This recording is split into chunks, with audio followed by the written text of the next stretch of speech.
Good morning, ladies and gentlemen. Welcome to my new video. So I'm back now. I've taken a bit of a break. Hopefully I'll be back now full time. I had to take a break, not because I needed a holiday. Well, I did, but that wasn't the main reason. Main reason was I've been warned not to carry on making YouTube videos, mainly through my job. My bosses told me, and also some authorities were knocking on my door as well, asking me to stop because I was spreading disinformation and propaganda and stuff like that. So I had to stop, not because I was scared or anything like that, but mainly because I was trying to protect my family. I didn't want them to get involved or get in trouble. So I had to stop for a bit. But the time has come now for me to start making videos again, because the employer I was working for, the ones who made the threat, I'm no longer working for them, so I've left them now. So there's nothing really holding me back anymore, so I can start making videos again. And it's the right decision, guys, because I have really missed doing these videos. I've been watching everything going on in the world. I've had a lot to say, but I've been keeping quiet. I have been keeping my Twitter open as well. For those of you who follow me there, you can see my updates there. But I can start making videos again now. Anyway, on with the show. I've got two channels, as you know. I've got this China specific channel, and I've also got a wider geopolitics channel talking about the rest of the world. But this China specific channel, I'll only be talking about China and China alone. So without further ado, let's carry on with the show.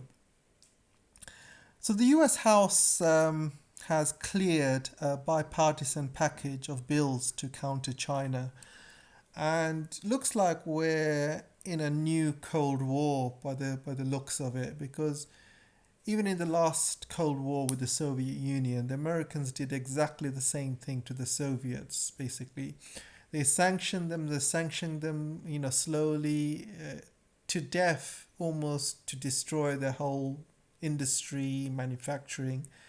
And eventually they collapsed because at the time, the American empire was too large. It had its claws in every part of the world.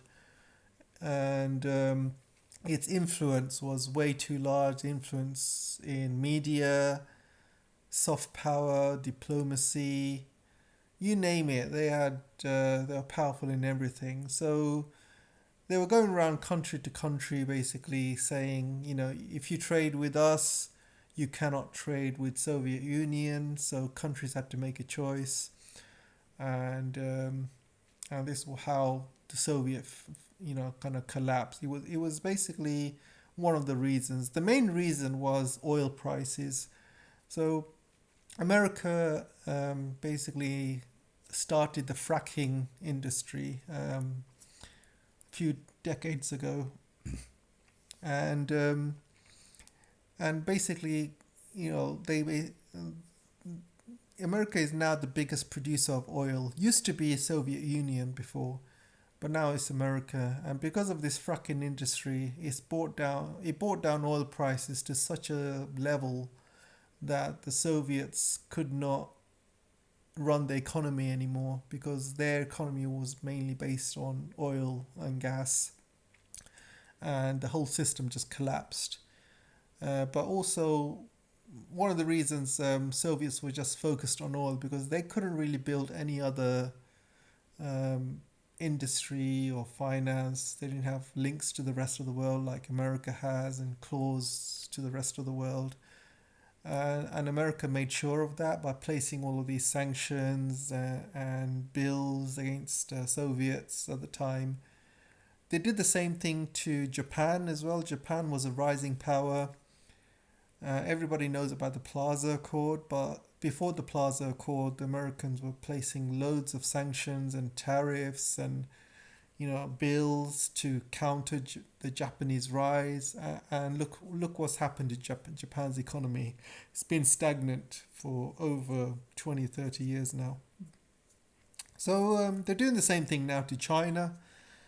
And let's look at some of the list of what they're doing. And this is on top of all the other sanctions they've placed on China, by the way. They've placed so many sanctions on China. China is currently the third largest country um, that's got sanctions, basically. Number one is Russia, number two is Iran, and number three is China. China has got more sanctions than Venezuela and other countries, so China is definitely number third. So let's look at some of these bills that have been passed. Technology, they've basically put a bill on technology, on biotech. DJI drones are going to be banned. There's also other export restrictions as well. Let's look at this. You can see lots of drugs and other legislation, intellectual properties, restricting farm sales. They're going to stop Chinese buying farms in America. Schools, to stop the spying. They're going to be stopping any Chinese influence in the school system. You can see US intellectual property and academic institutions and go after people engaged in theft and trade secrets, hacking and economic espionage. This sounds like more of like, jailing or taking Chinese people to courts. There's been a lot of Chinese in America who have been taken to court and put in jail because they've been accused of spying. Some of them have been going through lengthy court battles. Some of them have had their lives ruined because of this. And a lot of the Chinese this has happened to had to return back to China because they've lost all trust in the American system. And this is gonna really hit America hard, really badly, because they don't seem to understand that working with China is a win-win scenario. And I think if you start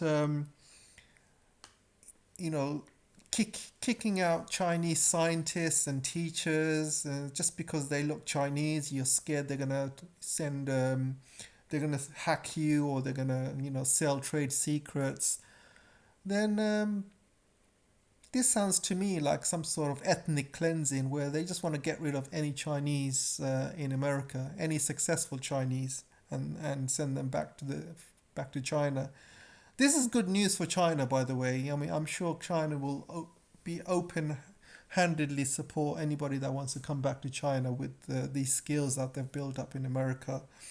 But it's bad news for America because a lot of these companies, like, a lot of these tech companies, we're talking about Intel and NASA, and, all these global tech companies, Google, Microsoft, a majority of the high positions are Chinese.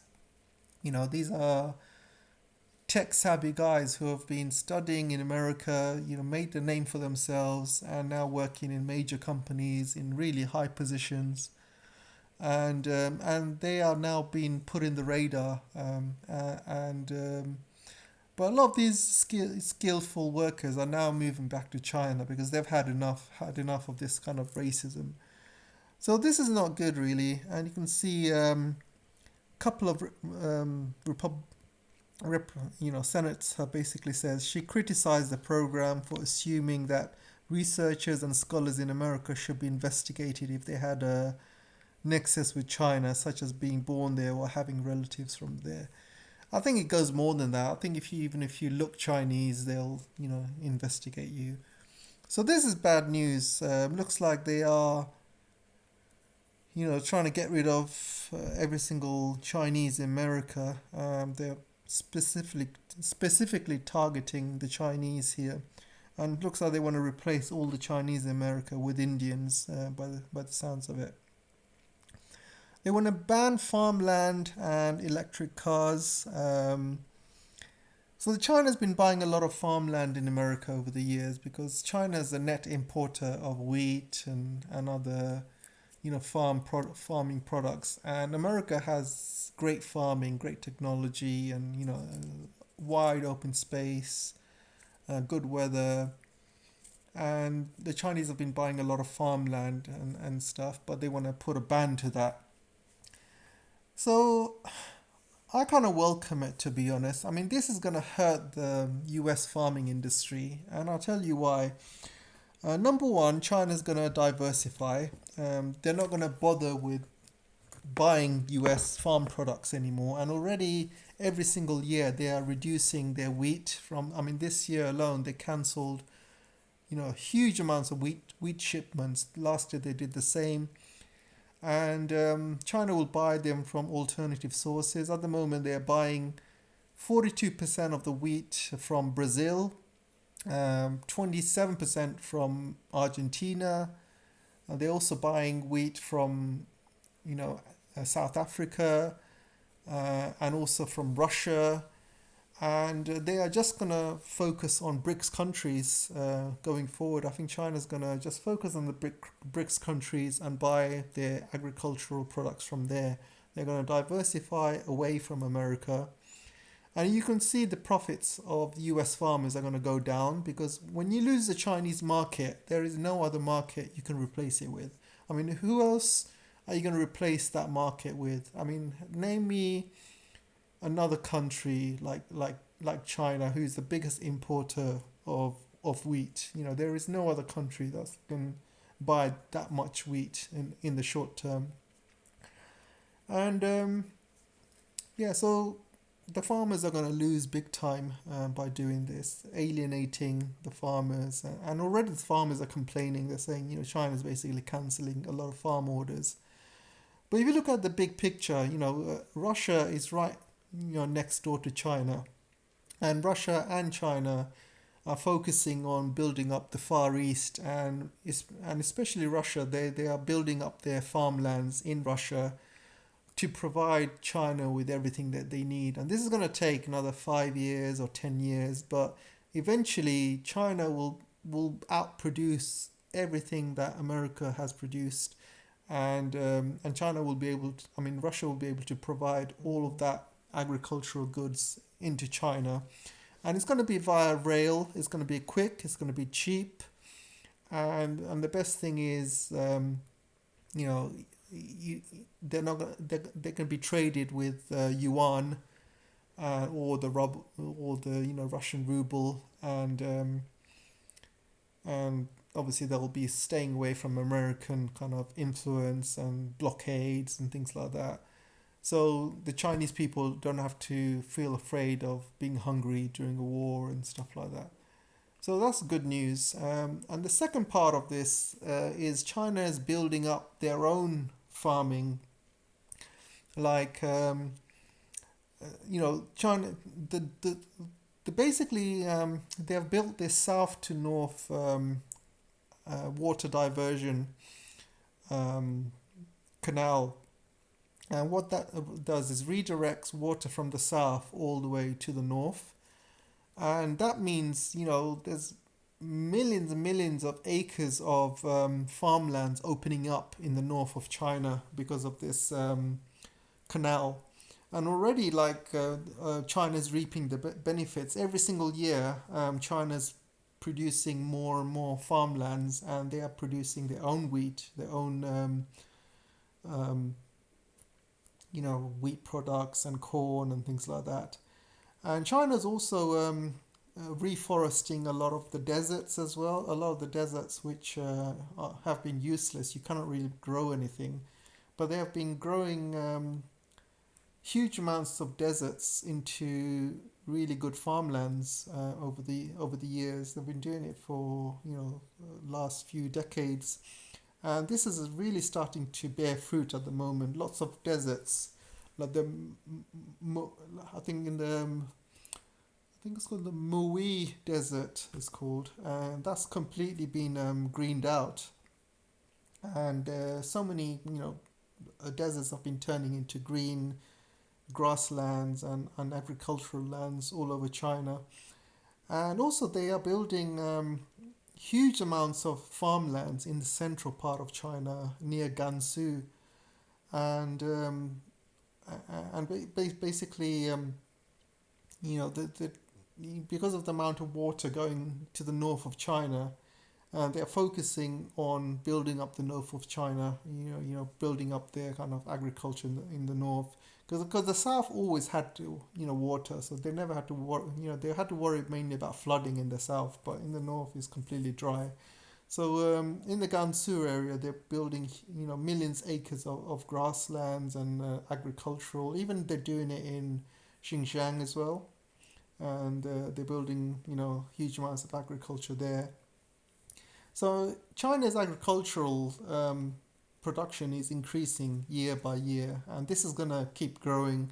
So imagine in the next 5 or 10 years, I believe China would be able to feed itself. They don't need to import from any country. Obviously, they will keep some imports coming in, but I think majority of it, China will be able to will be self-sufficient pretty much, and they'll be more of an export country rather than an import when it comes to agriculture. So that's good news for China, but it's really bad news for America. Looks like America's forcing China's hand, and China's going to have to kind of go along with doing this. The Americans are also going to be banning electric cars. At the moment, they put 100% tariffs on EVs, but I think they might outright ban them by the looks of it. But at the moment, 100% tariffs. And again, this is going to be bad news for America, because they are stopping Chinese technology from coming into America, and to compete. It should be like open market, right? I mean, if you have if you don't invite the Chinese market in, then how are you going to improve your own industry? Like, you need a bit of competition for you to improve and for you to kind of have win-win situations. And it would have been a win for American people, because they would have been able to buy cheap EV cars, and that's great for the environment, great for the planet. So they don't even look at the big picture. One minute they are crying that China is the biggest polluter, but when China tries to do something good for the environment, they start banning it or put tariffs on it. It's just crazy. But yeah, this is gonna really affect America moving forward. They're also gonna ban the software that goes into EV cars in China.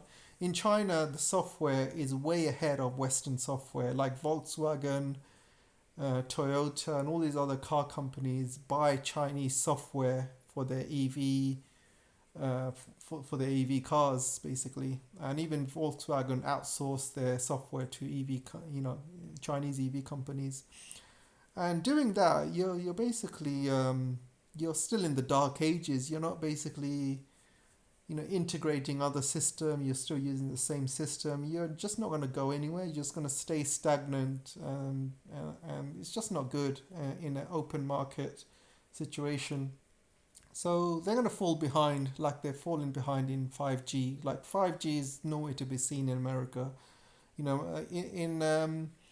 In China, I'm hearing about download speeds of 1 terabytes a second, and America's download speeds are still like, same as it was with 4G or 3G. It's absolutely light and day.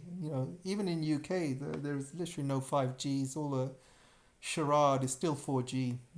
People are paying for 5G in UK, but they're getting 4G speeds because they don't really have true 5G. So all of these things is just gonna hurt America in the long run, like everything it's done. And diplomacy, again, diplomacy you had before all of these things came on. I don't know if you guys remember, Blinken went to China to talk about this kind of stuff, and he did threaten China at the time. Those of you who follow geopolitics will remember Blinken traveling to China, followed by his mate. I think it's Jake Sullivan went as well a few weeks ago. But Blinken and Sullivan had the same message basically. They said, fall in line or face the consequences. They were basically making threats to China. And these are the threats basically. So you see all of this has been coincided with their trips to China. Their threats were basically asking China to, number one, stop supplying dual-use goods to Russia, stop buying Russian oil, stop supporting Russia. That's the number one thing. Number two, they want China to be more active in, not selling fentanyl precursors to America or South America. When I say precursors, this is not fentanyl itself. These are the products you need to make fentanyl. But the thing is, the products you need to make fentanyl is sold all over the world. These are products that you need. Fentanyl is a kind of pain-killing product used all over the world. But the rest of the world is not using fentanyl as a drug to kill themselves. It's only America that's doing it. So it's not China's fault. China's selling the same product everywhere around the world, but it's only this epidemic is only happening in America. So there's obviously other issues there. So Jake Sullivan and Blinken obviously went to China to tell them to stop working with Russia, to tell them to stop selling this precursor for fentanyl. They had other things as well. They wanted I think they had this big list of things as well. They also wanted more. They wanted them to stop interfering with Taiwan and the South China Sea. They wanted China to give them up basically. They also wanted China's help with the economy, to buy more bonds as well. They wanted China to keep buying American bonds, useless bonds that is going to collapse pretty soon. So they wanted all of these is the big list of things. They wanted China to stop overproducing stuff. So they're basically saying that China's taking away Western profits. So they wanted China to stop that term overproducing or oversupplying. And so they had this big list of things, and the Chinese obviously don't take well to threats, and they told Sullivan and Blinken to pretty much get lost. So this is the result. This is exactly what they threatened China with, and all of this stuff is now coming into fruition. So what other things did I speak about? So the technology I spoke about. They're going to ban DJI. They're going to put more semiconductor limits as well. They're going to ask ASML and Japan to stop selling stop selling units to China. They even want ASML to stop supporting these machines that's been sold to China. So they don't want ASML to do any kind of support on these machines whatsoever.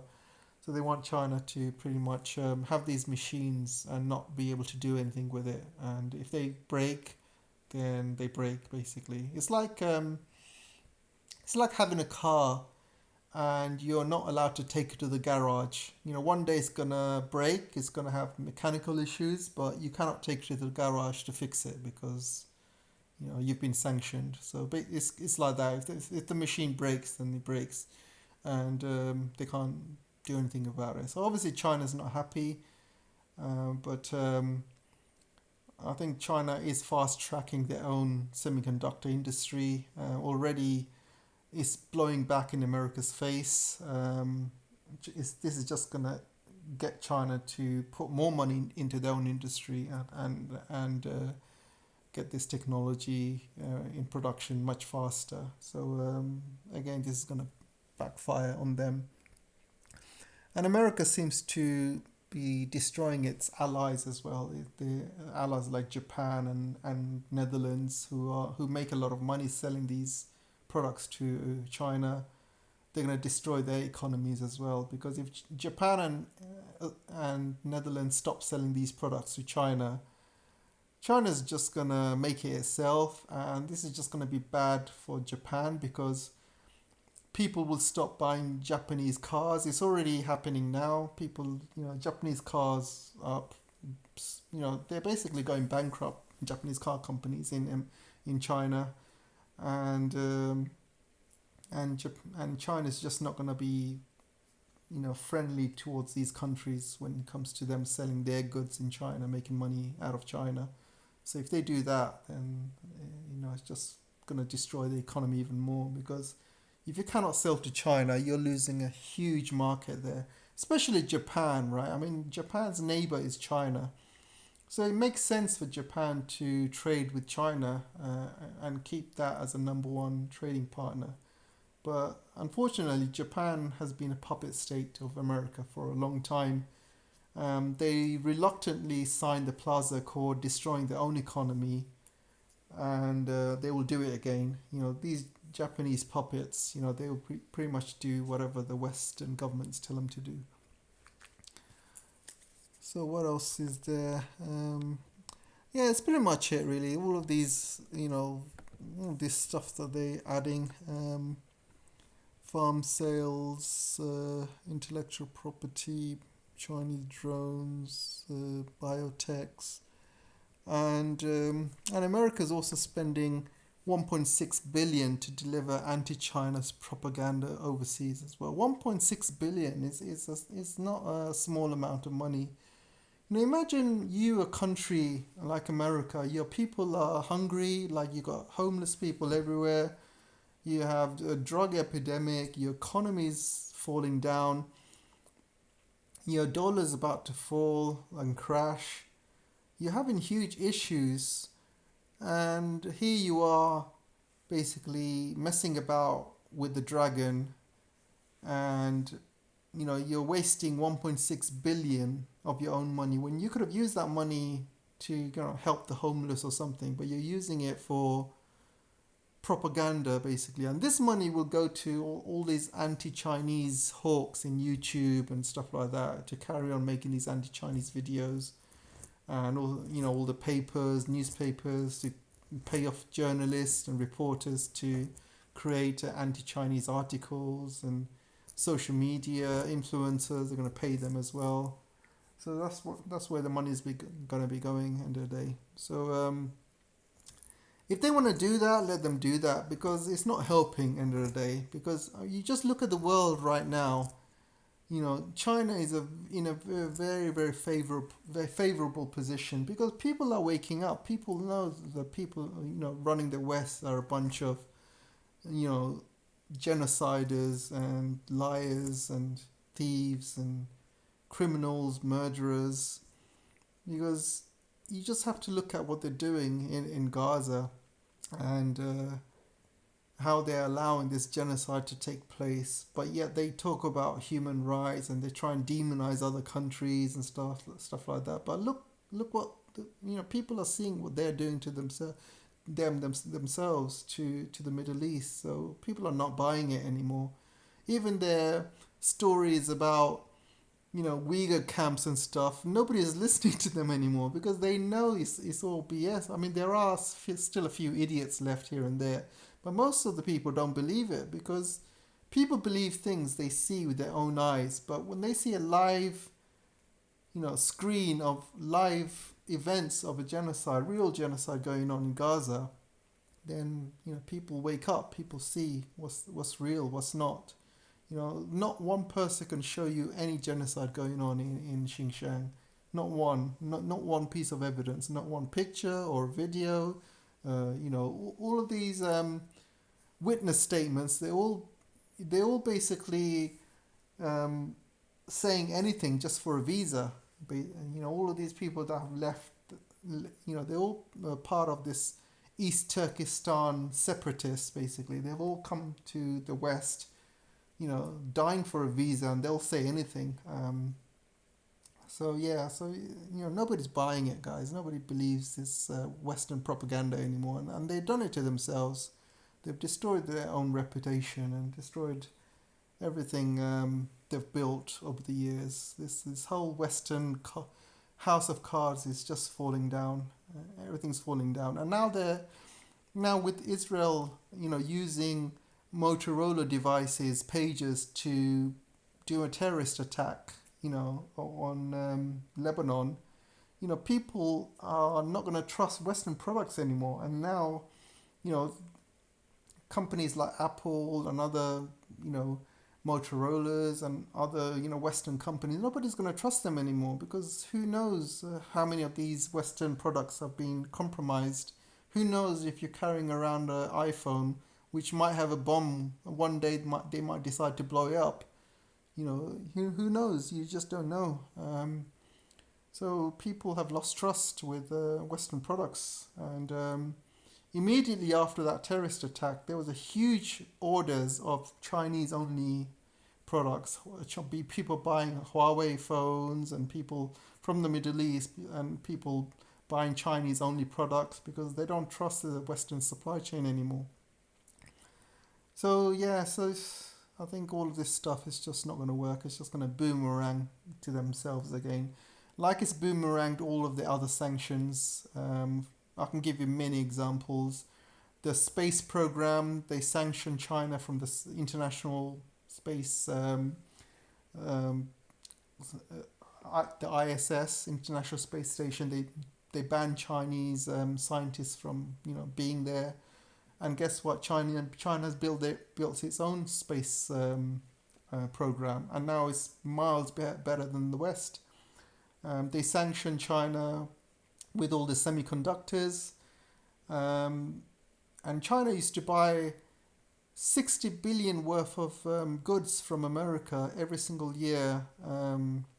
Was it 60 billion or 600 billion? I can't remember the numbers, to be honest. It's been a long time. But they used to buy huge amounts of semiconductors from America. But now China's got its own semiconductor industry, even though it might not be high end like the 5 nanometers, but they are very close. They're making 7 nanometers chips, and what they are doing, they are putting them together to make it more powerful. And that's what Huawei is doing with its latest phone, and all the low-end chips, they are basically selling it abroad, exporting these low-end chips, and they are selling them for $60 billion per year. They're making now, China's making, and $60 billion they are selling to the rest of the world. That means the Western companies are losing $60 billion worth of business to the Chinese companies. So they've sanctioned China and not to kind of with the semiconductors, and now China's got its own semiconductor industry, even though it's not as high end yet, but it will be soon. So at the moment, China's already taken over the low end chip industry, but pretty soon, within the next 5 years or 10 years, they will take over the high end chip industry. They'll start making, chips beyond 5 nanometers, 3 nanometers, 2 nanometers. And there's already a lot of plans that's happening right now behind the scenes. There's a SME company which has made the DUV machine. China's got its own DUV machine. It's the world's only DUV machine which is made in-house. People don't know that Netherlands, which is the world's leader in the DUV machines and the EUV machines, but the DUV machines, the ASML doesn't really make all of it in-house. They have to source parts from different parts of the world. Like Carl Zeiss makes the lens. America gives them the software, and also the kind of the laser technology comes from America. There's technology in there from Britain. There's technology in there from Taiwan, from the island of Taiwan, from South Korea, from Japan. So there's a lot of different components coming from different parts of the world going into these ASML machines. But China is the only country in the world which managed to make its own DUV machine, in 100% sourced locally, created in-house basically. and now they have signed a patent for EUV. So SMEE has now signed a patent for EUV machines. So within the next 2-3 years, I can see EUV machines coming into the market and taking over. And they might not be as powerful as the Western, EUV or DUV machines, but it's still a start. End of the day, you got to start from somewhere, and once you make a start, it's always easier to improve on it. Like you said, when you write a book, right? You might have lots of ideas in your head, and it might seem like really difficult to write a book. But once you write something, once you put something on paper, you write maybe 2 or 3 chapters, and it doesn't have to be the best book you've ever written in your life, but as long as something is there, you've wrote down all of your ideas, you wrote something, as long as something is there, you have something there that you can improve on. So once you have that, a few chapters, then have a good night's sleep. You wake up next day, you look through it, and you think, oh, I'm going to improve it here. I'm going to improve it there. And this grammar I don't agree with. Let me take this out and replace it with this. So over time, this book becomes better and better with each revision. Same way with technology. Once the technology first comes out, like the first iPhone, the next iPhone version will be better than the last, and the next iPhone will be better than the last, and that's how it works. You make revisions and improvements to it, and eventually and that's how technology works. You catch up, and they will catch up sooner or later, to be honest. I made these semiconductor videos way back when I first started my channel, and I had a lot of people in my comment section laughing at me back then, saying, oh, China will never be able to produce DUV machines or produce its own chips. China doesn't have the supply chains. China doesn't have the know-how. These guys, they don't know how to innovate. They're going to go nowhere.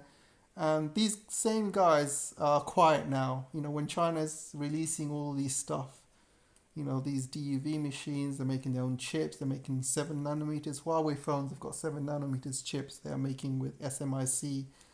And they are pretty much quiet now. All of these people that were saying China will never do it, and they've done it. They're not there yet, they're still getting there.